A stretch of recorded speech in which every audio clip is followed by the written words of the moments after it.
There are two big stories lingering over from yesterday, and I'm sure they're going to linger for a little bit longer. The first is, of course, the BBC, the identity and the nature of the BBC presenter who has been suspended. Now, the problem, I think, is not who that presenter is, or indeed whether they've done something illegal. I suspect they probably haven't. They've certainly done something which is inappropriate, and it's almost certainly going to finish their career. The problem lies with the BBC and with the fact that the mother of the 17-year-old contacted the BBC on May the 19th, and they don't appear to have done anything. Either they hushed it up, or they simply disregarded the contact.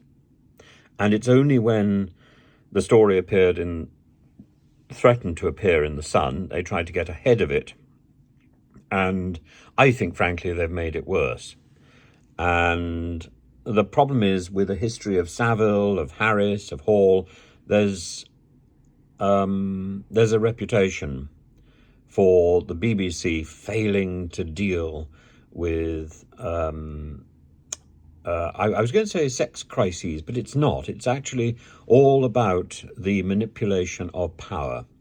And this comes down to the same issue that I've been drumming on about for some years now, about reality TV, which again is about the manipulation, the control of power, the power used by producers, used by production, used by the big bosses to control what is going on.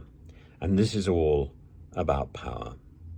And the problem lies with the star system and with the desperation to preserve that star system. Stars are made, and some people have a certain inherent charisma, but for the most part, stars are created, and they are supported by the system. And having created a star, the effort that is involved in creating the star, an organisation like the BBC or like ITV is very, very reluctant to let that go. And I think that's wrong. I think we need to grow up and realise that the real stars are those who do something, are those who perform, who can achieve a performance, not those who are manicured and spruced up and who have little stories planted in the tabloids to keep them in vogue. It's disturbing. It's disturbing, this whole parade of nonsense. And we need to exorcise the demons of entertainment.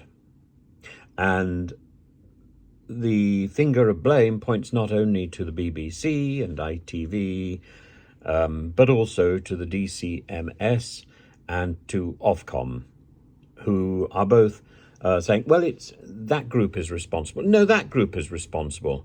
Actually, the responsibility lies with all of them. It lies with production and with those who are monitoring production. And at the moment, everyone in that system is at fault.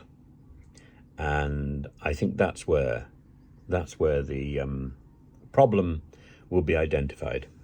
And though I'm sure the salacious gossip about who it is will be at the fore, but in the end, the damage will be to the BBC.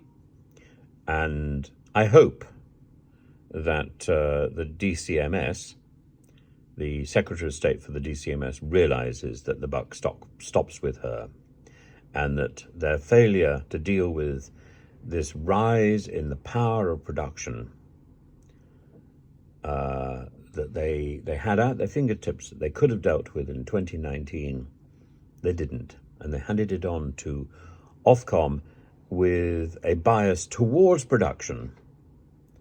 And they simply will not look at this again. And it's arrogance, and it's ham-fisted.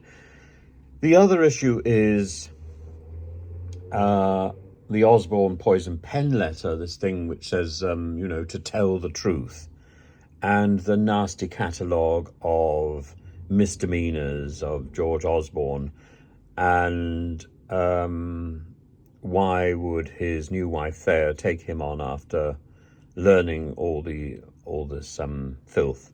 Well, the letter claims everything has been sourced, and there's lots of references to articles and photographs. But in the end, it is a poison pen letter. In the end, it is a nasty piece of work, and everybody is entitled to a second chance. And sometimes a new relationship gives somebody a new source of energy and a new way of looking at life, and a better way of looking at life. And one can only hope this is a new start. Frisch begonnen. And I wish George Gideon and his new partner all the very best.